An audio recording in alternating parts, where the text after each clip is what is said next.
레위기 17장부터 보겠습니다. 자, 레위기 16장은 대속죄일에 대한 얘기라서 뭐 아사셀 염소 뭐 그런 얘기 지난번에 하고 끝냈던 것 같고요.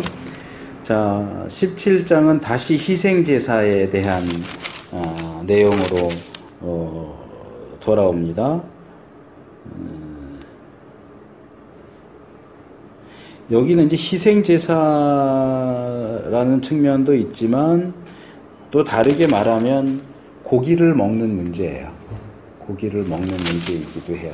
근데 요게 이제 비평주의 학자들은 이 부분에 규례하고 또 신명기에 나오는 규례하고 차이가 있기 때문에 이제 그걸 문제 삼기도 하는데, 지금 이 레위기 본문에서는 하나님 앞에 제사 드릴 때야 당연히 성막으로 가서 거기서 이제 잡아서 드리고, 또 이제 백성들이 뭐 화목제물이라든가 이런 거 먹을 수 있는데, 제사 드리지 않고 짐승을 잡아서 먹으려고 할 때 뭐 그냥 아무데나 가서 잡아서 먹으면 되느냐라고 하는 그런 문제예요. 3절에 보시면 17장 3절, 이스라엘 집에 누구든지 소나 양이나 염소를 진 안에서 잡든지 진 밖에서 잡든지, 그러니까 진 안이라고 하는 것은 일단 이게 아직 광야 생활을 기본으로 염두에 두고 생각을 하시면 이렇게 돼 있는 거죠. 일단 민수기 우리가 들어가면 행진할 때는 진이 어떻게 되고, 이렇게 한 곳에 정착했을 때 진이 어떻게 되고 이렇게 나오잖아요. 정착했을 때의 진을 생각하시면 일단 성막이 제일 가운데 있어요. 그리고 요 네 군데를 이제 이 동쪽 방향으로는 모세와 아론의 가족, 그 다음에 이제 레위 지파 게르손, 무라리, 고앗 자손이 이렇게 진치고, 그 다음에 세 지파씩 또 있잖아요. 이렇게 바깥으로. 기억나세요? 네. 이렇게 진을 치거든요. 네. 그러니까 진 안이라고 하는 것은 요 테두리 안을 얘기하는 거고, 그러니까 여기가 이스라엘 진이고, 이 바깥은 말하자면 이방인들이 사는 영역이죠. 그러니까 여기까지는 말하자면 정결한 영역이고, 일로 넘어가면 부정한 영역이 되는 거예요. 이제 이쪽으로 들어가면 거룩한 영역이 되는 거고.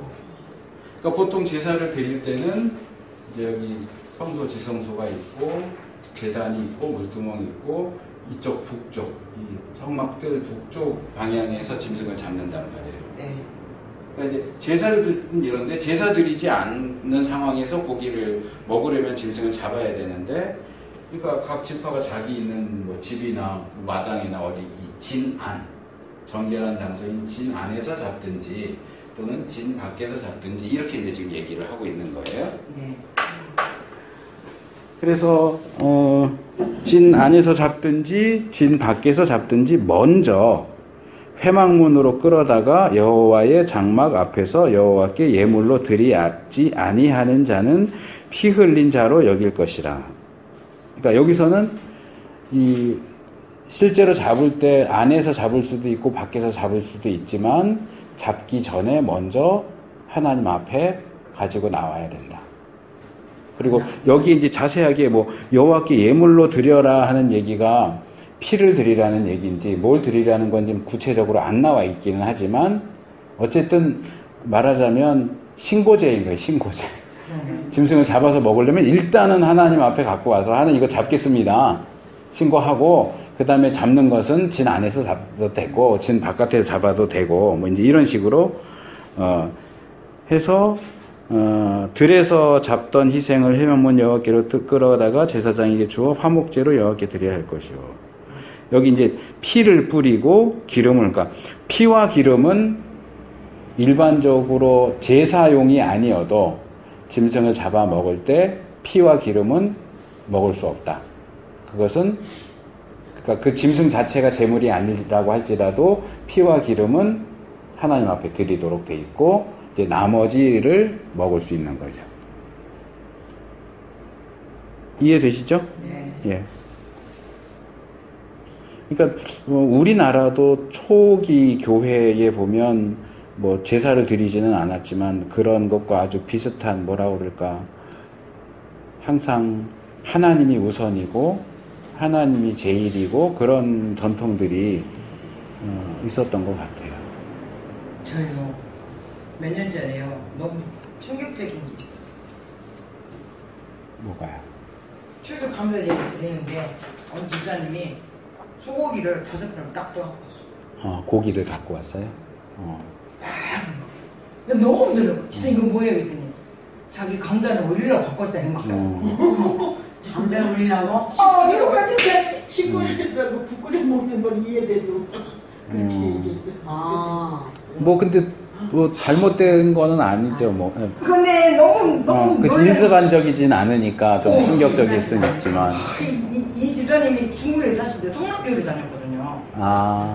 그런 것도 있을 수 있겠다. 예. 어디서 본 거지? 그러니까 보통 우리가 추수감사절에는 과일 사다가 하잖아요. 근데 그게 원래는 자기들이 농사 지은 거 갖고 오는 거예요. 근데 우리가 과일 하는 사람이 어디 있어요? 그래도 이제 추수감사절 하면 보통 과일을 생각하니까 과일을 사다 놓지만, 예를 들어서 짐승 키우는 사람은 추수감사절 때 뭐 넣겠어요? 짐승을 끌고 오겠어요? 그러면 봐봐 5근이면 1년 최고 정성 자기는 딱 준비하는 거. 그렇죠. 소고기인데 더군다나. 그러니까 뭐 그걸 잘못됐다고 말할 수는 없죠. 근데 이제 우리가 일반적으로 보는 광경은 아니니까 좀 그럴 수는 너무 있죠. 깜짝 놀래가지고 지사님 우리 교회는 이렇게 일반적으로 우리 기독교에서 추수감사 예배 드릴 때 과일을 올리거든요. 그래서 이거는 그날 성도들 배식하는데 있었으면 좋겠다 했더니 그러라고. 근데 뭐 괜찮을 것 같아요. 이렇게 놔뒀다가 그죠? 이제 예배 아니 끝나고. 근데 강대상이 넘는데 그거 어디라고 생각을 해보더라고요. 보통 과일도 윗강대상에는 안 하잖아요. 밑에 강대상에다 하잖아요. 과일. 근데 사람들이 어떻게 생각? 아이박스에 넣어가지고 올리지. 뭐 조금 이렇게 가리긴 해도 뭐 놨다가 하는 것도. 이거 어떻게 얘기를 해야 될지 이게 안 보는 걸. 근데 뭐 그렇게 나쁘진 않은 것 같은데. 저는 신선한데, 충격적이기보다는 신선한데요. 예. 그러니까 그게 이제 처음이 경험. 마음이 그렇죠. 처음 경험하는데 마음은 두고두고 기억이 나. 피가 그리고 엄밀히 말하면 사실 추수감사절은 성경에 나오는 절기가 아니잖아요. 미국에서 온 거예요. 네, 그건 알겠죠. 그래가지고 지금도 그거 그렇게 네, 안 잊어버릴 것 같아요. 물론 성경의 절기도 대부분 이제 뭐 장막절, 수장절, 이게 추수해갖고 저기 창고에 넣는 거. 그래서 수장절이에요, 다른 이름으로. 그러니까 다 이제 두 개가 그 맥추감사하고 이제 수장절, 초막절 같은 경우는 사실 추수와 관련된 절기예요, 사실은. 어느 나라를 가도 다 기본적으로 추수와 관련된 절기는 있어요. 근데 우리나라가 미국 교회 영향을 많이 받다 보니까 미국에서 만들어진 추수감사절을 우리가 이제 가져다가 지키는데, 뭐 저는 뭐 젊은 목사님들 중에 그런 분들이 많고, 그걸 추수감사절을 꼭 그날 지키기보다는 차라리 우리 추석 때 감사를 하는 게 그게 더 좋지 않을까. 저는 거기에 동의해요. 그게 더 나은 것 같아요. 뭐 굳이 성경에 나오는 절기도 아니고 미국 교회가 하는 것을 우리가 그대로 따라갈 필요는 없으니까. 날짜도 다르고 뭐 계절은 비슷하지만 조금 차이가 나잖아요. 차라리 우리 계절에 절기에 맞게 추석 때 추수감사 예배를 드리는 것도 나쁘진 않죠. 그래서 얘기가 좀 돌아갔지만, 그래서 저 어렸을 때 보면 뭐 예를 들면 옷 사면 안 입잖아요. 이번 오는 주일날 하나님 앞에 옷 입고 가서 처음 새 옷 사면 예배 드릴 때 제일 먼저 입고 간다. 그리고 뭐 이제 시골 동네 같으면은 정말 뭐 이렇게 감 같은 거 따면 제일 먼저 딴 거 목사님들에게 갖다 드리고. 그렇죠? 그런 것도 다 여기에 이제 기본적으로 들어가 있는 정신이에요. 하나님을 항상 기억하는 거죠. 짐승 잡아서 고기 먹을 때도 하나님한테 먼저 숭배이고. 그리고 이제 피와 기름은 기본적으로 먹을 수 없게 되어 있으니까 그건 하나님 몫이기 때문에 제물로 드리지 않아도 우리가 그냥 먹으려고 잡는 짐승의 피와 기름도 그건 하나님 거니까 하나님께 먼저 드리고. 그러니까 그런 것들은 하나님 중심적으로 그리고 하나님 우선적으로 하는 그런 부분에 있어서 우리가 지금 뭐 짐승을 키우거나 뭐 직접 잡아서 먹거나 이러진 않는다고 할지라도 좀 명심해 둘 필요가 있는 원리라고 말할 수 있겠죠.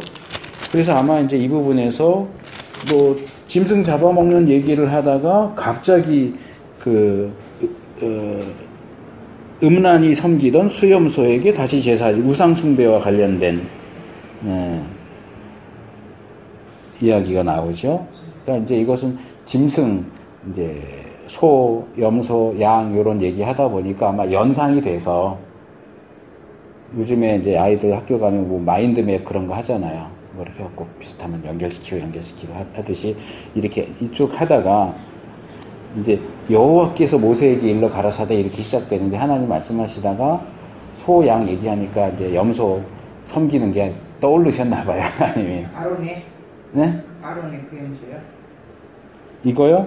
요거는 역대하 11장 15절에도 나오는 내용인데요. 한번 찾아볼까요? 역대하 11장 이건 이제 관주에 넣고 제가 메모를 해놨던 건데 여로보암이 여러 산당과 수염소 우상과 자기가 만든 송아지 우상을 위하여 스스로 제사장을 세우. 그러니까 여로보암이 이제 만든 송아지, 금송아지, 그리고 출애굽기 32장에 나오는 또 금송아지 있잖아요. 그게 비슷한 계통인데 아마 이제 이런 걸 만들면서 금송아지 하나만 만든 게 아니고 수염소 형상도 이제 아마 부수적으로 만들어서 했던 것 같아요. 이게 이제 히브리어로 세일림이라 그래요.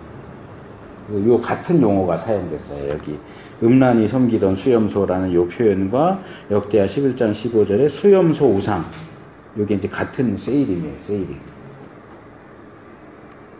그래서 이것은 이스라엘에서 새로 만들어진 게 아니고 기존의 다른 민족들도 이렇게 수염소 형상의 우상을 섬겼던 것 같아요. 그러니까 요게 이제 유대교하고 결합될 때 이제 오각형 별하고 다윗의 별하고도 연결이 돼요. 나치 히틀러가 그 하던 나치가 이스라엘 사람들을 박해할 때 이 사람은 유대인이야라고 하는 표시의 옷에다가 다윗의 별이라고 하는 걸 붙였어요. 이렇게 삼각형 두 개 이렇게. 이게 유대인을 가리키는 그 표식이에요. 이게 명칭이 사윗의 별이에요. 그 다음에 이 별 모양이 요거 하나 있고 요거 우리가 보통 쓰는 게 이거죠. 근데 이게 수염소 우상하고 관련이 있어요. 요게 수염소 뿔이에요. 염소 얼굴, 귀. 그래서 이제 뉴에이지 무브먼트나 이런 거 하는 사람들이 이 상징을 써요. 과거에 우상 숭배하던 사람들이 이 상징을 써요. 그래서 제가 이거 몰랐다가 대학 때 이제 어느 책 읽다가 이 오각형 별에 대한 거 얘기하고 제가 책 볼 때 이 표시 막 하다가 이거 안 해요. 이제 안 쓰고 이거 표시 안 써요. 뭐 쓴다고 해서 문제가 되는 건 아니지만 우리가 그런 우상 숭배적인 의도를 가지고 쓰는 건 아니니까. 근데 이제 보통 별표 할 때 이렇게 두 가지 정도가 있어요. 다윗의 별, 이것은 수염소하고 관련된 오각형 별. 그러니까 이런 것들은 되게 오래된 우상 숭배 행위와 관련되어 있는 거고, 이제 이게 이 이스라엘 사람들한테 들어온 거죠. 들어오면서 뭐 바알도 섬기고 하면서 저런 것도 이제 같이 섬기는 거죠. 그러니까 그 일을 한 것이 지금 이제 레위기인데 이스라엘이 시작된 지 얼마 안 됐잖아요. 그래도 그 전부터 이런 전통이. 그래서 여호수아가 뭐라고 그래요? 우리 조상이 강 건너편에서, 그러니까 메소포타미아에서 섬겼던 신이나 애굽에서 섬겼던 신이나 선택해라.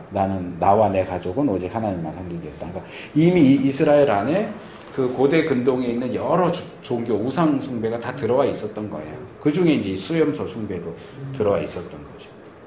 뭐 별도 섬기고 하늘 여신도 섬기고 단무지도 섬기고 송아지 신도 섬기고.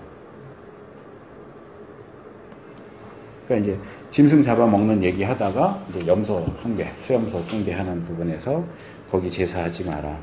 그러니까 뭔가 이렇게 접촉점이 있잖아요. 짐승을 잡아서 드린다, 먹는다. 그리고 먹는 것도 하나님 앞에 가서 어쨌든 피와 기름을 제물로 드리잖아요. 이제 수염소 우상 앞에 가서 짐승 잡아서 또 제물 드리고 제사 드려서 제물 드리고 이런 점에서 서로 이제 연결이 되니까 말씀을 하시는 것 같습니다.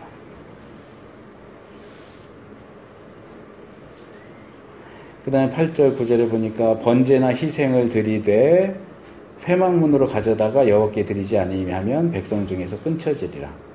이스라엘 사람이나 우거하는 타국인이나 제사를 드리는데 이건 뭐냐 하면 개인 제사 금지예요.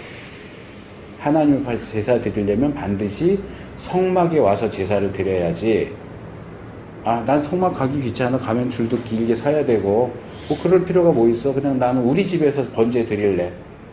그러면 이스라엘 중에서 끊쳐진다는 얘기는 구원받은 백성에서 빠진다고 말이에요. 구원을 못 받는다고 말이에요. 그러니까 저도 지금 이제 이거 하면서 막 생각이 났는데 요즘 시대가 그렇잖아요. 그리고 제가 요즘에 이제 보내드리는 이제 끝났구나. 이렇게 4번 정도 가나안 성도에 대한 설교한 거 보내드렸잖아요. 교회 안 나가요. 뭐 두세 사람이 모인 곳에 나도 함께 있다고 했는데 굳이 교회를 갈 필요가 있어? 그냥 우리 가족들 집에서 모여서 예배 드리면 거기가 교회지. 이 구절들은 그런 생각을 반대해요. 너가 정상적으로 하나님을 섬기고 예배 드리려면 교회가 있는데 교회가 없다면은 얘기가 달라져요. 그렇죠. 공산사회라든가 이래서 공식적인 교회가 없다면 가정에서 예배 드리는 것도 오케이. 근데 교회가 버젓이 이렇게 많이 있는데도 그 교회를 안 나가면서 나 그냥 집에서 드릴래. 그건 교회라고 말할 수가 없다. 이 구절을 만약에 오늘 현대적으로 적용을 해서 말한다면 그거예요. 제사 뭐 어디서 드리면 무슨 상관이야? 성막에서 드리든 성전에서 드리든 우리 집 뒷간에서 드리든 뒷마당에서 드리든 어쨌든 제물 바쳐서 태워서 드리면 되잖아. 아니 그게 중요한 게 아니에요.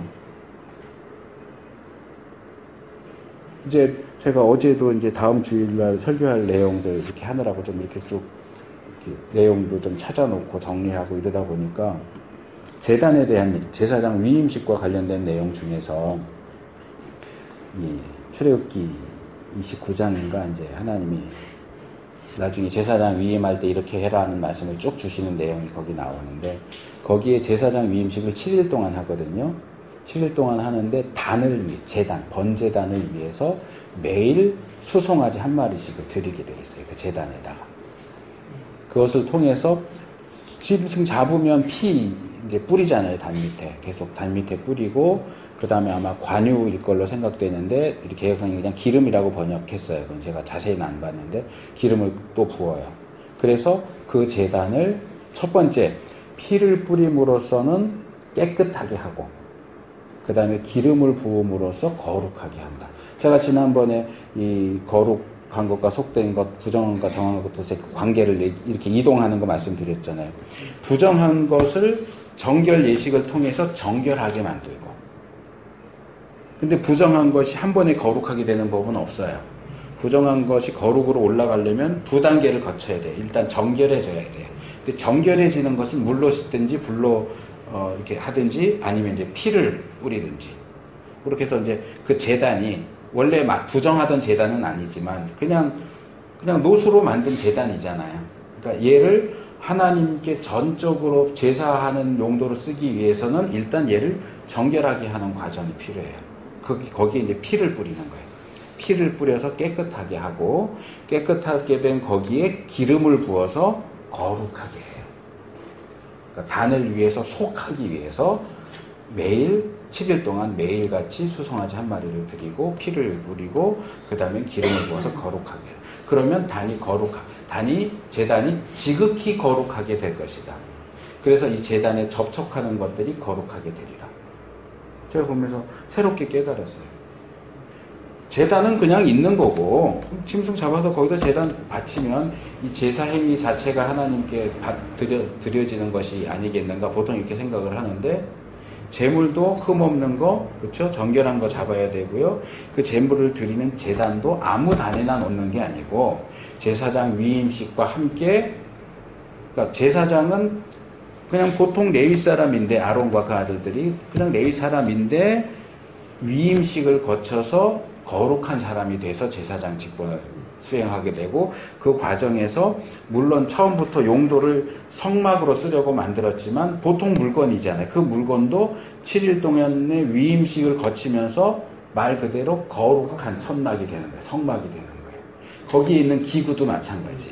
이 제단도 그거 뭐 고기 태우는 반인데 뭐 조금 좀 경망스럽긴 하지만 그냥 그 바베큐 판인데 고기 굽는 판인데 그게 아니고 얘도 제사장을 거룩하게 하는 것처럼 속 깨끗하게 하고 거룩하게 해서 얘가 거룩해서 제물을 여기다 올려놓으면 번제단에 접촉하는 게 뭐겠어요? 다 제물이잖아요. 그 제물이 이 거룩하게 된 제단에 놓여짐으로써 접촉함으로써 제물이 또 거룩해져요. 이런 아주 세세한 것까지 이렇게 지금 얘기한단 말이에요. 그러니까 뭐 여기서 뭐 화목제물이든지 속죄제물 이거 남은 거 이제 제사장들에게 주어지면 여기서 먹어야 돼요. 성막들에서 거룩한 곳에서 삶아서 먹어야 돼요. 거기서 먹을 때는 다른 건 안 되고 삶아서만 먹어야 돼요. 밖으로 갖고 나가면 안 돼요. 그러니까 그 제물이 거룩하기 때문에 먹는 것, 갖고 나가는 이런 것까지 다 규제가 된단 말이에요. 그러니까 거룩한 시간, 거룩한 장소, 거룩한 물건, 거룩한 사람. 이제 제가 요즘 계속 이제 엊그제 20번째 거룩에 대한 20번째 설교를 했는데 이게 다 서로 얽히설키 이렇게 되어 있어요. 그러니까 눈에 띄는 어떤 요소들, 아니 그냥 집에서 찬송도 부르고 기도도 하고 성경도 읽고 말씀도 나누고 그러면 다 이게 예배지. 그게 예배가 아니라고 말할 수는 없어요. 그런데 소위 말하는 그 가나안, 저는 그 사람들한테 성도라고 붙이고 싶지 않은데 그 가나안 그 종족들처럼 멀쩡히 교회가 있고 공식적인 예배가 드리는 데 있는데 거기 나가기를 거부하고 가족들끼리 모여서 이렇게 하는 것이 과연 예배일 수 있을까? 그러니까 인본주의적으로 사람들이 가면 가서 인본적으로 편리한 거를 합리화시켜서 쓰면서 근데 저 아시는 분들은 거진다 집이나 아파트나 그렇게 해갖고 강단에 강단 이렇게 하나 세워서 제가 좀 집에서 그런 게요. 그거는 개인 재단이죠. 사사기 뒤에 나오는 미가가 우상 숭배할 때 자기 집에 따로 드라빔 만들어 놓고 제사장 세운 것처럼 그건 아니 그건 정상적인 교회가 일단 집에서부터 시작해도 상관이 없는데 제 생각 그거는 상관없어요. 상관이 없는데 그러면 예수님 말씀하신 대로 복음 전도를 위하냐 안 그러면 어떤 사람들만 무슨 예언이나 신유나 병고침에 이런 거를 그 필요한 사람만 데려다 기도하고 이런 데냐가 이제 그 가장 개인 재단인 거죠. 중요하다고 개인 생각해요. 그게 빗나갔으면 그거는 교회가 아니에요. 그거는 문제가 많아요. 그러니까 나는 그게 좋다는 거예요. 나는 왜 하나님이 그렇게 집마다 그렇게 하라고 했을까?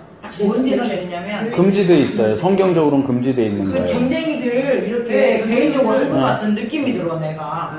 맞아. 그거 보면 근데 내가 봐도요. 내가요 평신도를 하잖아요. 평신도를 이렇게 돌아가서 이렇게 하면 나는 그 교회 가서 예배를 드릴까? 여기는 아닐 것 같아요. 집 그런 데서 하는 거는. 그러니까 여자들이 특히 이제 우리가 이렇게 신학 그냥 해서 목사를 목사 안수를 받아서 주로 이제 그걸 하잖아요. 뭐 기도원이니 뭐. 근데 그분들은 또 하나님한테 응답 받아서 하는 거래. 그렇게 응답 받아서 한다고 결론을 보면은 말씀보다는 그냥 무덤처럼. 근데 거기에 또 찾아가는 목회자들이 바람직한 어떤 교회 성이 아니라 그게 그러니까 교회론이 없는 거지. 그렇죠. 네. 성경적인 올바른 관점도 없고. 여자 목사님들이 하는 얘기가 이런 뭐 이렇게 기존 기존 목회자들 남자분들 목사님들은 자기들 보고 항상 이제 그렇게 한다 이거야. 그 얘기를 가끔씩 하더라고요. 저도 그러면 좀 불편하더라고요. 그래서 야 이건 아닌데 나 배우고 그런 이건 아닌데. 제가 몇 주 전에 저희 교회 설교하다가 원래 준비한 내용은 아닌데 이제 주제와 관련돼서 이제 얘기가 나왔어요. 목사예요. 목사 안수를 받았어요.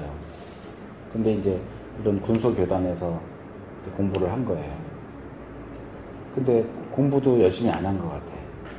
그래서 제가 이렇게 얘기하면서 이제 공부하는 모임에 같이 있으면서 물어봐요. 이제 신학을 했으면 이 정도는 기본적으로 알아야 된다라고 생각해서 물어보면 안다고 대답하는 게 하나도 없어요. 그러니까 신학이 없는, 그냥 과정만 한 거지 신학이 없어요. 성경도 물어보면 성경도 잘 몰라요. 근데 목사예요. 근데 성경도 모르고 신학도 모르는데 어떻게 목사냐고요. 출석만 해서 받은 목사예요. 말하자면 학교 출석만 해갖고. 저기 아시는 분 그래갖고 이번에 교회에서 목사님이 인정을 안 하고 취하라고 그랬더니 교회를 나갔어요. 근데 학교 교회로 갔대요. 딱 우리 학교가 다 생각이 났어요. 그치. 그렇게 하면 안 돼요. 그렇게 하면 안 돼요. 근데 그 목사님은 진짜 알똥 같은 신사절이었잖아. 너 목사 안수를 받지 말아라. 공부만 하고 이제 이렇게 줬대. 부부가 그렇게 받은 거야. 200씩 400을 들어서 받았대.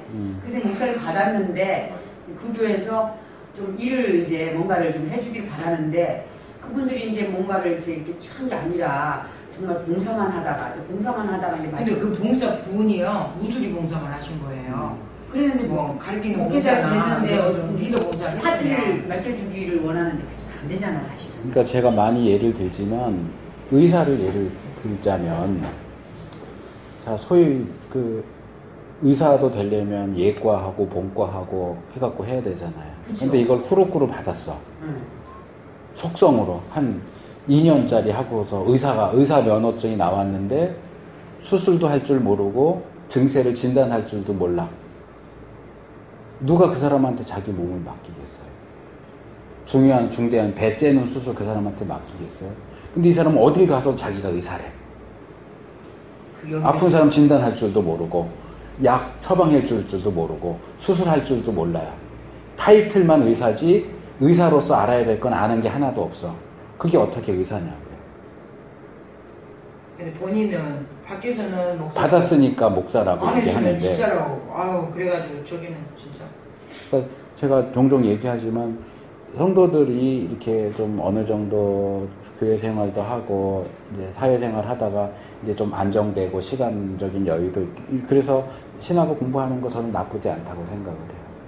근데 그걸 꼭 기어이 목사 안수를 받아서 하겠다. 아니요, 저는 그거는 저는 아니에요. 아 그리고 사역 트레이도 안 받고 딱 받은 거잖아. 그게 너무 웃게 되는 거예요. 그리고 목사님한테는 뭐 한 기간을 목사님 맡길만 해야 맡기지. 아니 뭐 한 기간 주냐고. 그래서 지금 얼마나 힘들겠어. 그러니까 목사님 마음이 너무 무너졌고 저한테 물어보더라고. 그걸 알고 있냐고. 그래서 제가 사실 알고 있는데 모른다고 했지. 잘 모릅니다. 이렇게 목사님 참 마음이 아프시겠네요. 참 그러네요까지만 대답을 했죠. 저도 몇 군데 이제 강의를 하지만 군소신학 다니시는 분들은 기본적으로 자기 직장 생활하면서 하시는 분들도 있고 그러니까 과정을 제대로 따라오지를 못해요.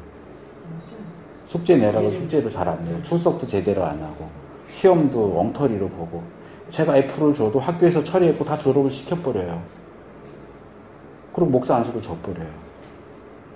제가 볼 때는 목사 안수 주는 게 목적인 거지. 그렇죠. 목사로서 준비시켜 주려고 하는 생각이 하나도 없는 거예요. 그러니까 학교에서. 목사를 안수 받는데 그 교회가 제가 이렇게 통화하면서 그 교회가 어려워서 400만 그 목사 여자 목사님이야 그 교회도 학교가. 그러니까 대부분의 군소신학이 그런 거예요. 어려우니까 400만 원 거기서 이제 수입 이득을 얻는 거예요. 그것 때문에 학교가. 받아서 받은 거예요. 아무 그게 뚜렷한 그게 없는 거야. 받아 한 것도 이상한 거야. 그게 다르게 말하면 결국은 성직 내낸 거예요. 그렇죠. 목사 자격이 돼야 목사를 주지. 목사 자격도 안 되는데 대충 기간만 채우면 안수 준다. 근데 그 사람들이 정말 그 목사 안수 받아서 목회를 하려고 목사가 됐냐? 그렇지 않거든요. 그냥 받는 거예요. 왜 받는지 모르겠어요. 제가 종종 얘기하죠. 왜 받는지 모르겠어요. 그러니까 또 같이 이제 일하고 먼저 졸업했던 어떤 사람이 어떤 전사님이 부산에서 기도회 담당했던 여자분이 있어. 이번도 같이 받았대. 전명하시라고 나한테. 자, 너무 놀랬대. 이제 계속 그쪽으로 가면은 그러니까 일단 다시 레위기로 오되 자 이런 것들이 굉장히 중요한 거예요. 신약에 이런 게 어디 나와요? 제사 드리지만 똑같이 번제나 희생을 드리되 회막문으로 가져니까 성막에 가서 여호와께 드리지 않고 개인적으로 뭐 어디 산당에 가서 하거나 집에서 하거나 이렇게 드리는 자는 그 백성 중에서 끊쳐지리라. 그 하나님이 인정하시는 제사가 아니에요. 구원 못 받아요. 여기 구약에 읽으실 때 계속 백성 중에서 끊쳐지리라는 이꼴 구원 못 받는다. 지옥 간다 이렇게 이해하시면 돼요. 하나님이 교회를 왜 그렇게 중요하게 생각하시는지 알겠어요. 하나님이라는 세워가는 걸 원하시지. 그 다음에 피 먹는 자도 백성 중에서 끊는다. 육체의 생명은 피에 있다. 피는 죄를 속하게 하려는 용도로 하나님께서 정하셨기 때문에 그 용도 외에는 쓰지 못하게 하는 거예요.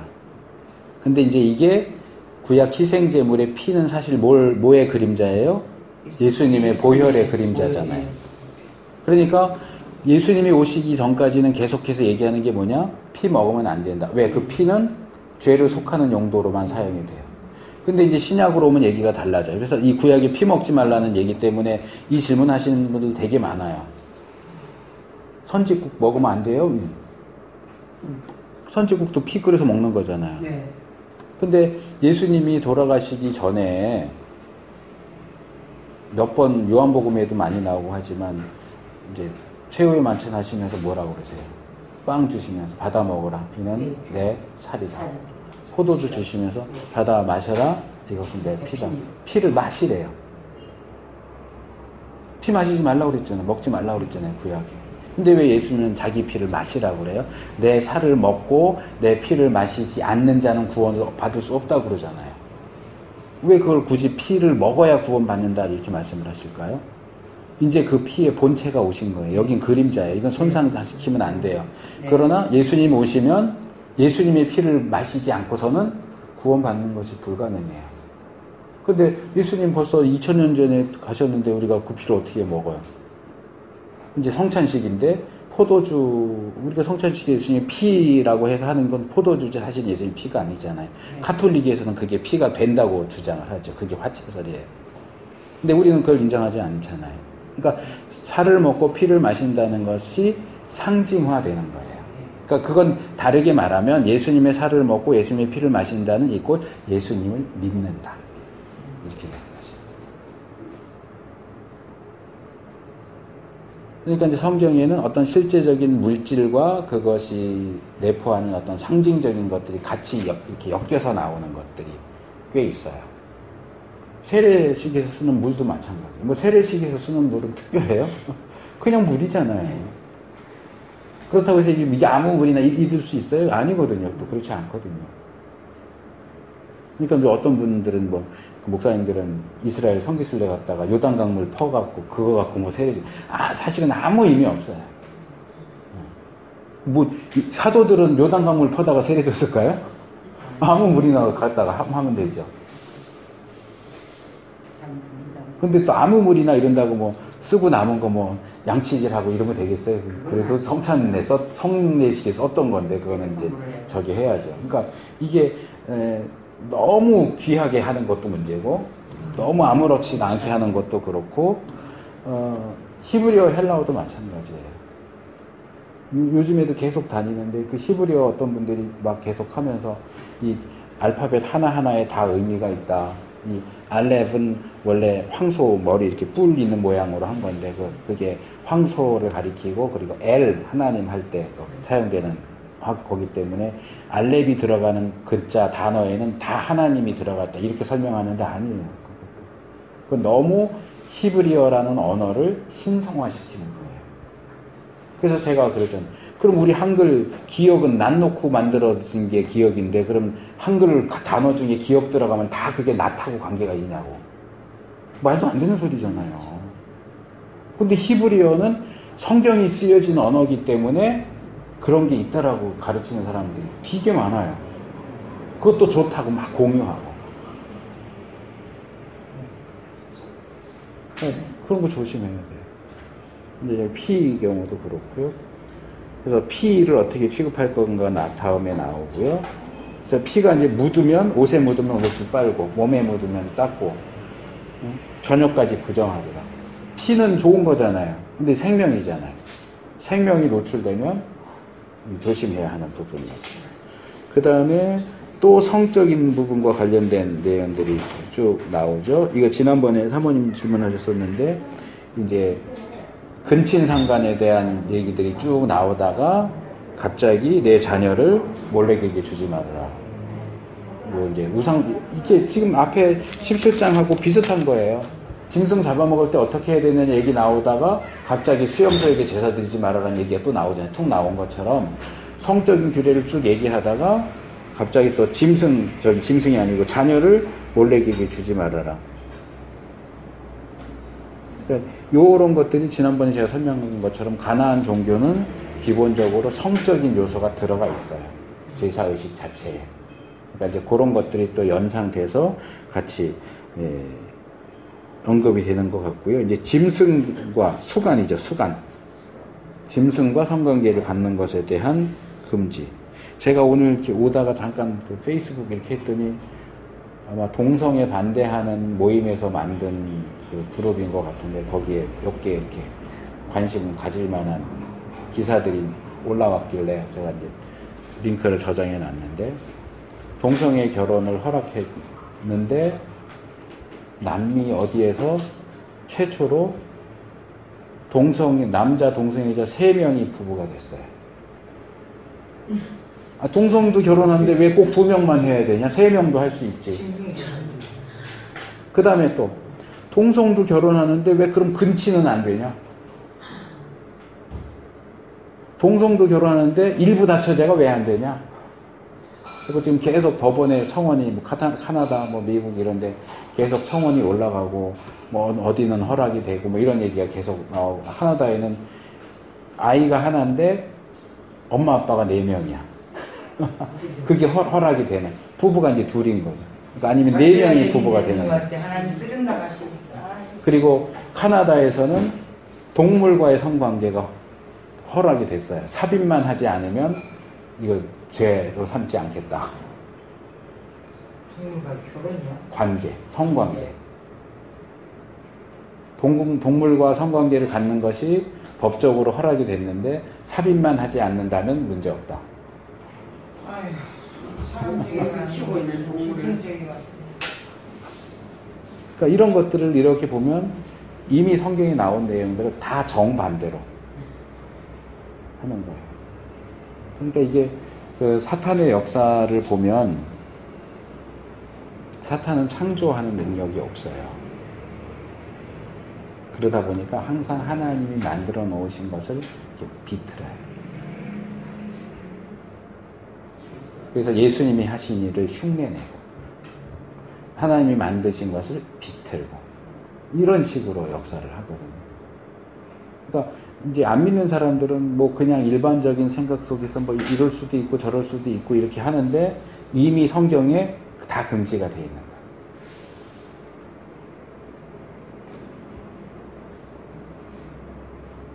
그리고 이것들은 결론적으로 뭐라고 되냐면 27절, 28절 땅을 더럽히는 결과를 가져와요.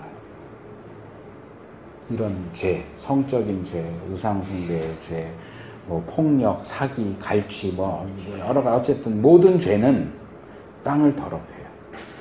땅을 더럽히면 어떻게 돼요? 땅이 여기는 25절에도 나오고 28절에도 나오는데 너희를 토한다. 그 민수기에 가면 그 정탐꾼들이 가서 정탐하고 와서 그 땅은 거민을 삼키는 땅이요. 삼킨다, 토한다는 반대 같지만 같은 얘기예요, 사실은. 그 민수기에 고라 일당이 땅이 갈라져서 죽잖아요. 그게 이제 땅이 삼키는 거고. 땅이 토한다는 것은 가나안 족속이 이스라엘에 의해서 멸망당하고 쫓겨나는 거. 그 땅에 더 이상 거할 수 없고 쫓겨나는 거. 어쨌든 그 땅에서 제대로 살 수 없다 그 얘기예요. 또 토하든지 삼키든지.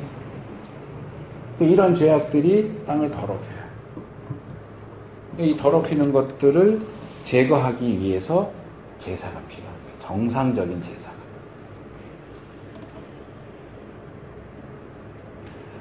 그 다음에 거룩한 백성들은 뭐 부모 공경에 대한 19장 넘어가면 부모 공경에 대한. 그 다음에 뭐 화목제, 추수할 때 어떻게 해라, 뭐 도적질, 거짓. 여기는 아주 세세한 것들이 나오죠. 뭐 이런 것도 있어요. 14절. 귀 먹은 자를 저주하지 말며. 저거 보니까 귀가 안 먹었어. 그럼 내가 욕해도 못 듣겠지? 그리고 막 욕하고 저주하고. 그것도 하지 말라는. 이게 뭐 이런 것까지 하나님이 명령하시나. 하나님의 백성은 마땅히 이래야 돼. 나보다 약한 자라고 무시하지 말고. 이건 말 안 해도 아는 거. 그러니까 이게 아주 기초적인 거잖아요. 제가 이제 이것도 종종 얘기하지만 총신 이제 가면 5가지 교훈 있어요. 뭐 신자가 되라 뭐 이렇게 해갖고 나오는데 거기 다니는 사람들은 다 한마디씩 해요. 그 앞에 하나 더 넣어야 된다. 인간이 되라. 신학하고 목사고 전도사인데 인간이 안 된 사람이 너무 많아. 인간도 안 됐는데 신자가 되겠다고 나서갖고 막 하니까 이거는 지금 말씀하신 것처럼 굳이 얘기 안 해도 이건 그냥 인간으로서 하나님의 백성으로서도 아니고 그냥 인간으로서 당연히 그래야 되는 거 아니에요. 근데 그걸 안 한단 말이에요. 그걸 안 하는 사람이 너무나 많단 말이에요. 신자가 되면은 인간이 증정돼야 됩니다. 뭐 그렇게 볼 수도 기본 인간이 있고. 돼야 돼. 인간다운 사람이 돼야 거기에 신앙이 들어가야 더 잘 되는데 신앙이 그러면 들었으면 더 잘 되는 거. 인간이 확 때문에 이렇게 돼버리는 거예요. 그리고 이제 농사 짓는 것도 그렇고 여기 이제 19절 이하에는 섞지 말아라. 우리나라는 땅이 좁으니까 섞잖아요. 긴 거 심으면 사이사이 짧은 거 심고 땅을 활용하고. 성경에서는 금지예요. 네. 예. 다른 종자 섞어서 뿌리지 옷도 마라. 조직 섞지 말고.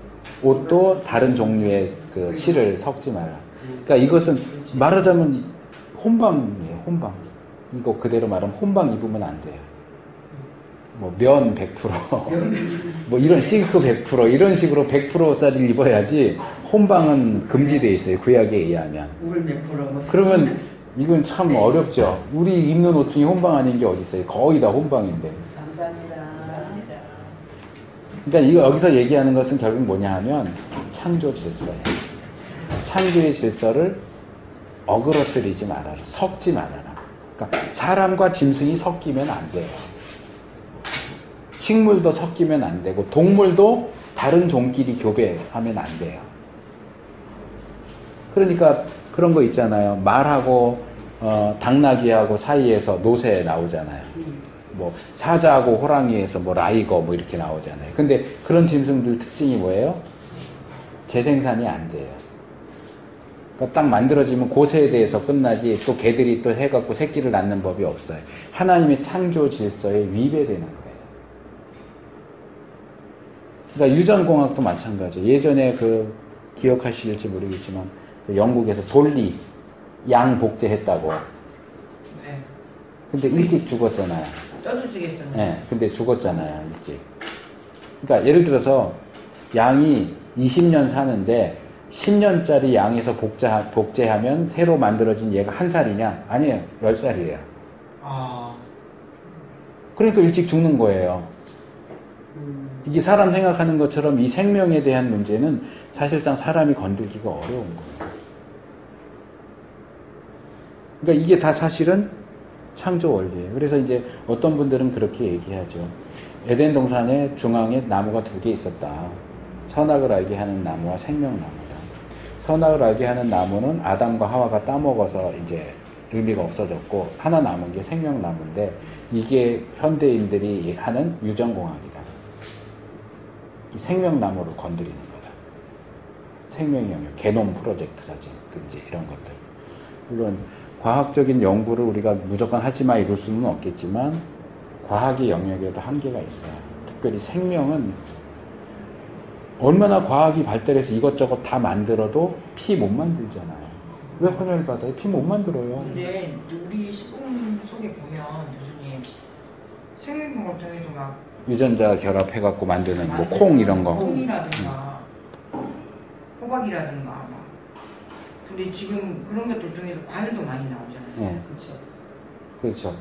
근데 이거를 계속 먹었을 때 우리 인체에 문제가 생기지 않나? 거기까지는 제가 잘 모르겠어요. 거기까지는 제가 생각을 안 근데 증명이 해봐서. 안 됐대요. 근데 증명이 안 비슷할 것 같아요. 뭐냐면 혼방 제가 얘기했잖아요. 네, 혼방. 그럼 혼방 입으면 우리 몸에 안 그 우리 좋지 지금 않을까? 이제 우리가 시장에서 먹는 토마토 이렇게 줄기 토마토 이 토마토 요만큼 한 게 지금 원래 있던 토마토 이만큼 한 거에 성분이 들어가 있잖아요. 이거 임신부한테 못 먹게 하는 거예요. 이거 임신부한테 못 먹게 한다는 건 먼저 뭔가 문제를 일으킬 수 있다는 거거든요. 그렇지. 그러니까 임신부들은 원래 토종 토마토를 먹으라고 이렇게 하더라고. 근데 그러니까 솔직히 뭐- 말해서 그러니까 새로운 것들이 많이 개발되지만 우리나라도 맛을 보지만 그걸 연구적으로 식감으로 썼을 때 문제가 올 수 있다는 부분을 배제할 수는 없어요. 그거 보시면 안 돼요. 안 돼요? 추워요? 껐다 켰다 안 돼요? 아니 추우실 것 같아요. 안 추워요. 괜찮은데 괜찮으세요? 여기만 안 추우면 돼요. 어. 땀나요. 여기는 열이라서. 땀나요 지금도?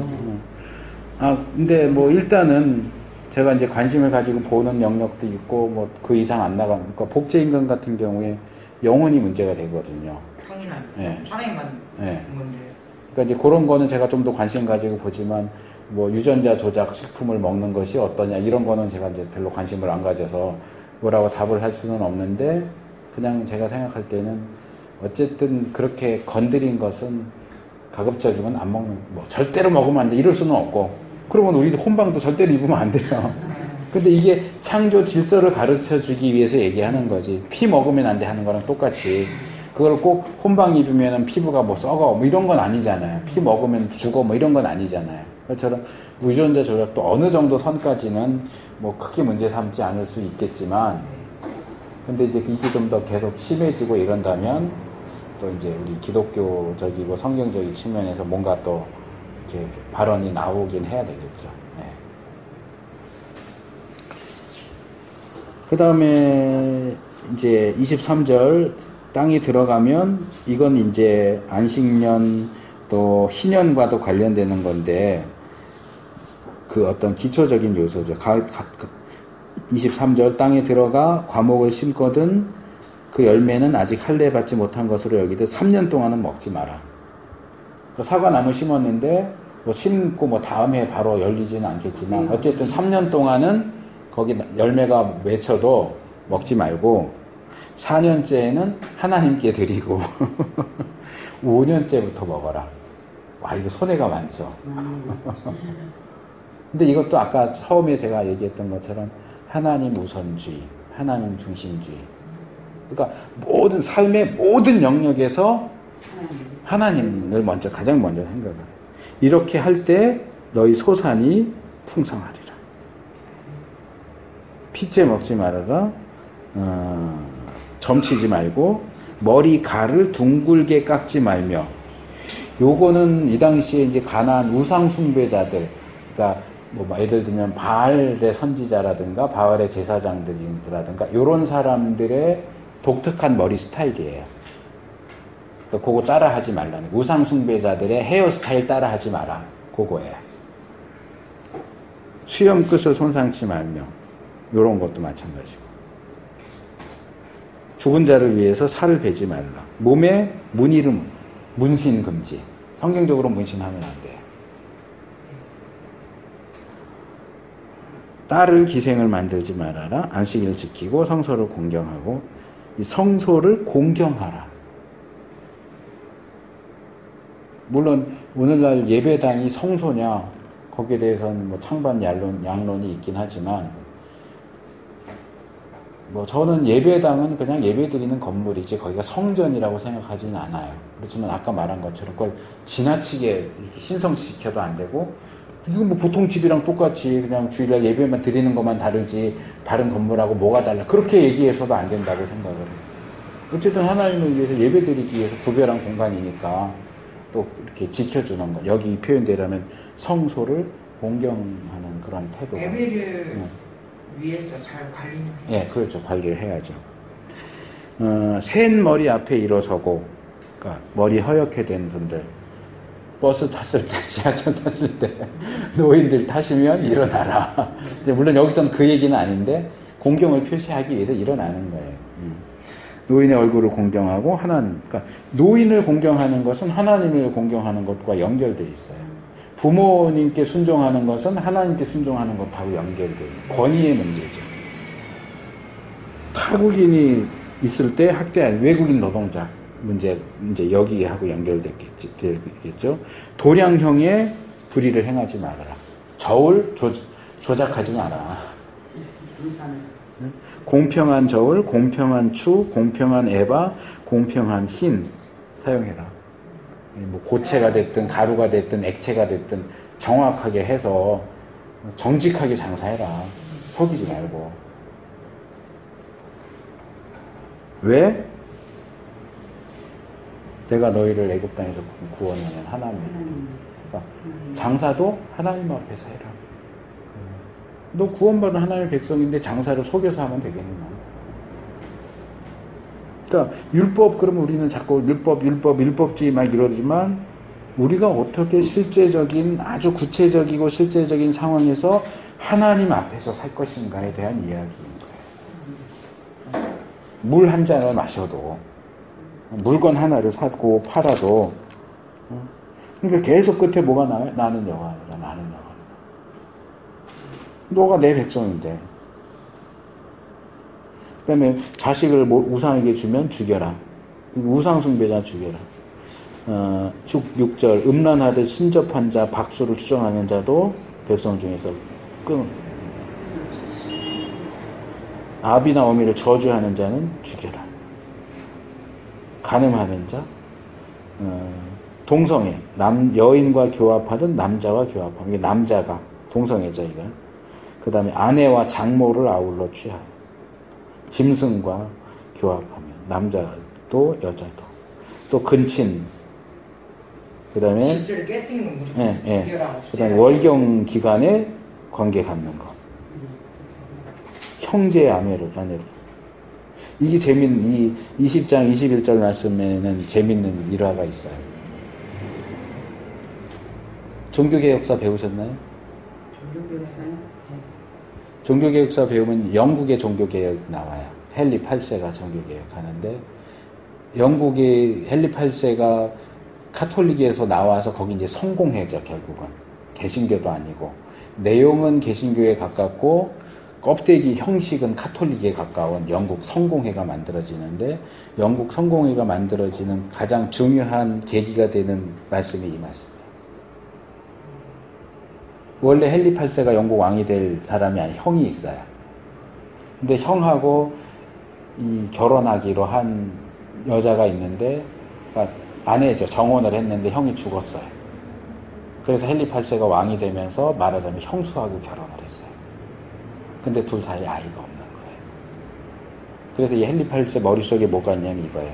형제의 아내를 취하면 무자하리라. 내가 지금 이 여자랑 형수랑 결혼해서 자식이 없어. 이혼하고 싶은 거예요. 근데 카톨릭에서는 이혼을 허락을 안 해요. 그리고 그 여자가 이 카톨릭에 굉장히 영향을 행사하는 그 당시에 이제 에스파뇰, 스페인 그쪽 공주였거든요. 그러니까 스페인 때문에 카톨릭에서는 이혼해도 돼 이렇게 할 수가 없어요. 원래 교리상으로도 이혼이 안 되고. 그러니까 이혼 문제 때문에 카톨릭에서 나온 거예요.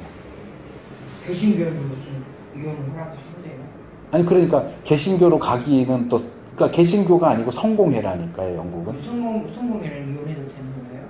지금? 어쨌든 그 이혼이 시발점이 돼서 나 카톨릭 싫어하고 이 헨리 8세가 원래 열렬한 카톨릭 신자에서 칼빈이나 이런 사람들을 반박하는 글도 썼을 정도로 카톨릭 입장에서. 근데 자기 이혼 문제를 허락을 안 해주니까 카톨릭에서 나왔어요.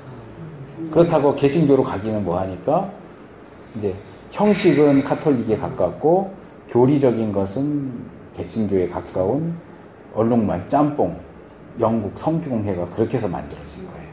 여기도 성공회가 네, 여기 옆에 있죠, 그렇죠. 그래서 이제 어쨌든 그래요. 그래서 이혼을 수락하는 무슨 조항을 만들어. 그래서 성공회 머리는 황제예요. 저기 영국 왕이 머리예요. 기독교의 교회의 머리는 그리스도잖아요. 카톨릭 교회의 머리는 누구예요? 교황이에요. 성공회, 영국 성공회 교회의 머리는 영국 왕이에요. 그러니까 이혼이고 뭐고 자기 마음대로 하는 거예요. 그 옛날에 나온 유명한 천일의 앤. 그게 그 헨리 8세가 아내하고 결혼하고 마음에 들어서 결혼하려고 했던 여자가 앤이에요. 결혼하고 천일 살고 아들 못 낳는다고 쫓아내잖아요. 자기가 문제가 있는 거야. 근데 나중에 아들을 낳긴 해요. 네. 에드워드라고 해갖고. 그래서 첫 번째 낳은 딸이 메리라는 여왕이고, 둘째가 에드워드 왕자고, 셋째가 엘리자베스 여왕. 그래서 이제 아들이 왕이 됐다가, 이제 이 사람은 카톨릭 쪽 지지했는데 일찍 죽었어. 몸이 약해갖고. 일찍 죽고, 그 다음에 첫째 딸 메리가 여왕이 됐는데, 이 메리 여왕 별명이 블러디 메리예요. 피의 메리예요. 카톨릭이에요. 그래서 프로테스탄트 다 처형하고 죽이고. 그리고 그 다음에 이제 다시 그 다음 왕이 된 게 엘리자베스. 이 엘리자베스는 카톨릭 편도 안 들고 개신교 편도 안 들고 영국 성공회, 자기가 머리가 돼갖고 영국 성공회. 그래서 안정을 시키죠. 자, 26절 너희는 내게 거룩해라. 27절 신접하거나 박수가 되거든 반드시 죽여라. 그 다음에 제사장 규례.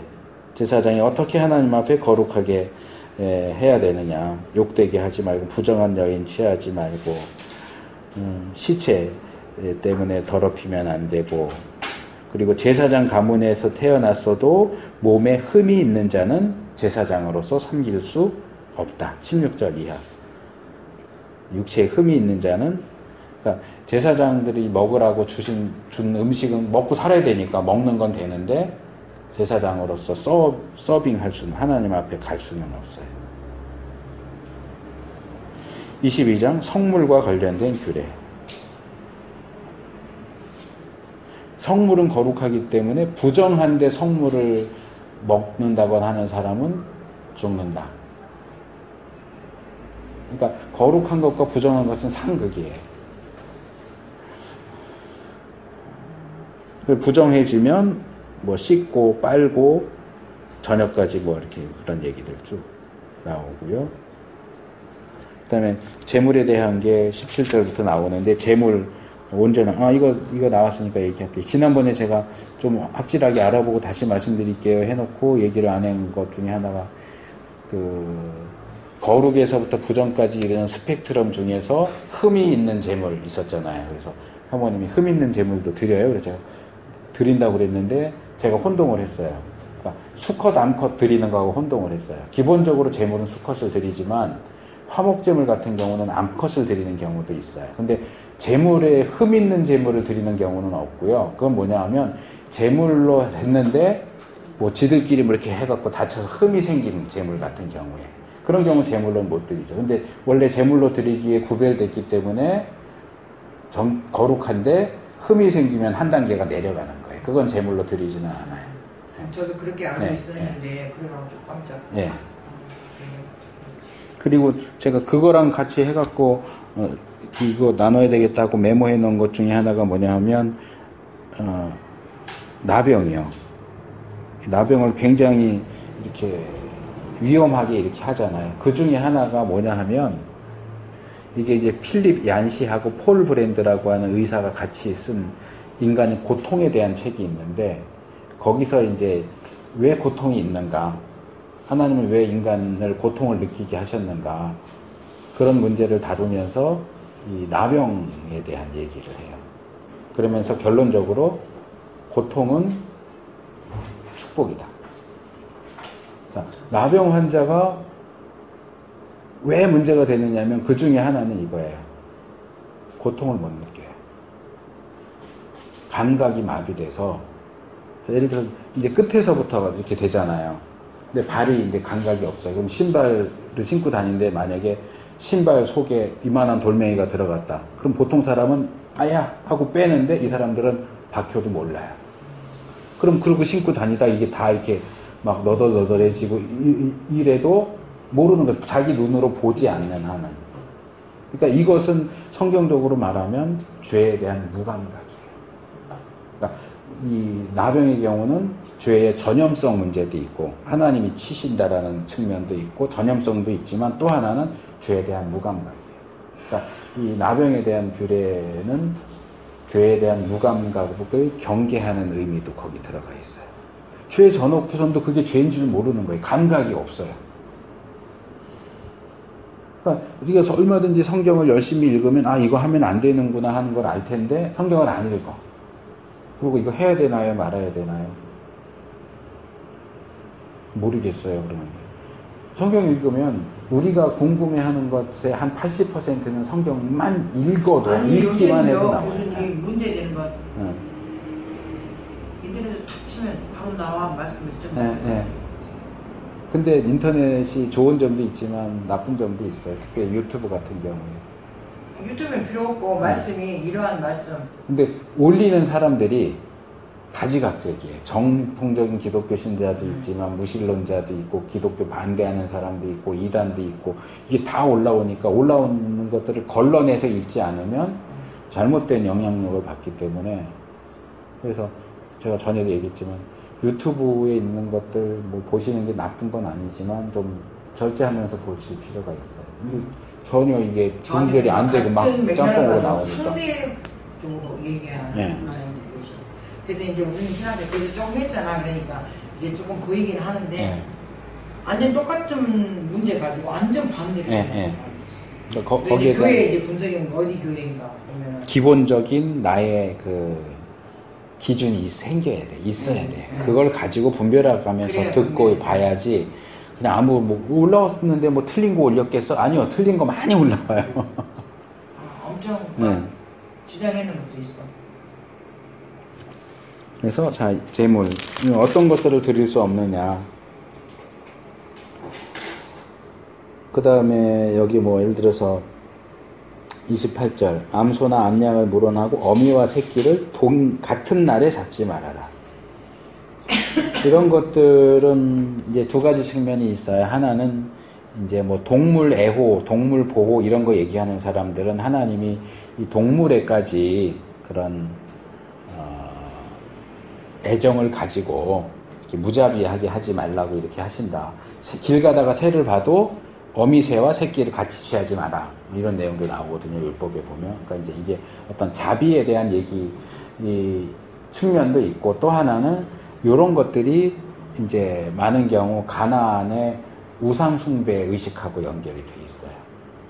예를 들어서 새끼 양의 고기를 어미 양의 젖에 삶지 마라. 이런 것은 풍요 의식이에요. 풍성하게 뭔가 열매가 맺히고 이런 걸 바라는 마음에서 그런 이제 주술적인 의식을 하는 거예요. 그러니까 그런 거 따라하지 말라는 거예요. 그러니까 우리식으로 말하면 그런 거죠. 뭐 집을 새로 짓는다거나 뭐 배우들이 영화 새로 찍으면 호사하잖아요. 호사하고 돼지머리 웃는 돼지머리 갖다가 거기 입에다가 이렇게 돈 하는데 믿는 배우도 다 하니까 같이 거기 절하고 그런 거 믿는 사람은 하면 안 돼. 어쨌든 그런 것들. 그 다음에 절기에 대한 거, 안식일, 유월절, 무교절, 뭐 대속죄, 초막절 넘어가고요. 윤복주 권사님이 그 돼지머리 하는 거 그거 바꿨다는 얘기예요. 예배로? 네. 어느 권사님? 윤복주 권사님. 가수 윤복주. 그러니까 그 남편 목사님. 오빠가 목사님. 네, 윤왕기 목사님. 그 목피. 권사님. 그 요새 거의 안 하잖아요. 선교 활동 그런 활동 엄청 많아요. 그리고 이제 24장 10절 이하가 요게 이제 레위기에 2개밖에 없는 이야기 본문이에요. 이게 엄마는 이스라엘 사람이고 아빠는 애굽 사람, 혼혈인 사람이 이스라엘 사람하고 싸우다가 여호와의 이름을 회방하여 저주함으로. 그러니까 요게 하나님을 저주했다는 의미가 아니고 하나님이 너를 저주하실 거야 뭐 이런 식으로 이제 하나님의 이름을 저주하는 데 쓴 거죠. 그러니까 하나님의 이름을 그 여호와 이름 망령되 일컫지 말라라고 하는 그 계명에 해당되는 거죠. 그래서 여기도 재밌어요. 이거 원래 여기에 대한 규례가 있어요. 이미 출애굽기에 나오잖아요. 하나님 이름 망령되 일컬으면 죄가 없다 하지 않겠다. 죽여라 이렇게 나오는데 여기서 모세가 이 사람이 하나님의 이름을 망령되이 사용했기 때문에 붙잡아 왔는데 그냥 죽이지 않고 12절에 보니까 여호와의 명령을 기다리더니 그래요. 어떻게 해야 되는지 아는데도 하나님께 또 물은 거예요. 이 사람 어떡할까요? 그럴 때 하나님 대답이 뭐예요? 반드시 죽여라. 하나님 뭐 이렇게 하다가 말이 실수로 나왔겠죠. 뭐 한 번 정도는 봐주셔도 되지 않아요? 아니요, 그런 거 없어요. 그러니까 구약은 이런 점에서 굉장히 엄격한 거죠. 신약은 뭐 반드시 죽여라. 그 다음에 안식년에 대한 것, 희년에 대한 것, 그 다음에 희년에 대한 것은 뭐 밭, 토지 무르기, 집, 사람 뭐 그런 것에 대한 얘기도 쭉 나오고 순종에 대한 여기 레위기 26장이 우리가 잘 아는 신명기 28장 나가도 복을 받고 들어와도 복을 받고 그거 좋아하잖아요. 그거의 원래 형태가 레위기 26장이에요. 거의 같은 내용이에요. 앞에는 복, 뒤에는 저주. 그러니까 1절에서 13절까지는 복이고 14절부터 45절까지는 그러니까 여기도 비슷해요. 복의 분량과 저주의 분량 보면 저주의 분량이 한 2배 정도 많아요. 그리고 27장 서원에 대한 내용. 여기 뭐 아까 여기도 했는데 서원했으면 반드시 지켜라. 근데 이제 물을 수 있는 경우도 없지는 않아요. 그럴 경우에 5분의 1. 를 이제 벌금처럼 물고 바꿀 수 있다. 근데 전혀 바꿀 수 없는 경우, 아주 바쳤다 하는 요거는 헤렘이에요. 헤렘. 28절 여호와께 아주 바친 그 물건은 사람이든지 생축이든지 바치든지 팔지도 못하고 속지도 못한다. 여호와께 지극히 거룩하다. 아주 바친 사람은 속할 수 없다. 반드시 죽여라. 속하고자 한다면 죽여라. 그래서 우리가 하나님께 속한다는 것이 얼마나 무게가 있는 것이에요. 이렇게 뭐 사람한테 이거 잠깐 맡아주세요 이런 거 하나님 저 드릴게요 이랬다가 또 다시 주세요 저 드렸다가 뺏었다 드렸다 뺏었다 이런 게 아니에요. 안 돼요. 우리가 하나님께 속했다는 것에 대해서 정말 진지하게 생각하고 하는 것이 필요합니다. 자, 일단 레위기 여기까지 하고 잠깐 쉬겠습니다.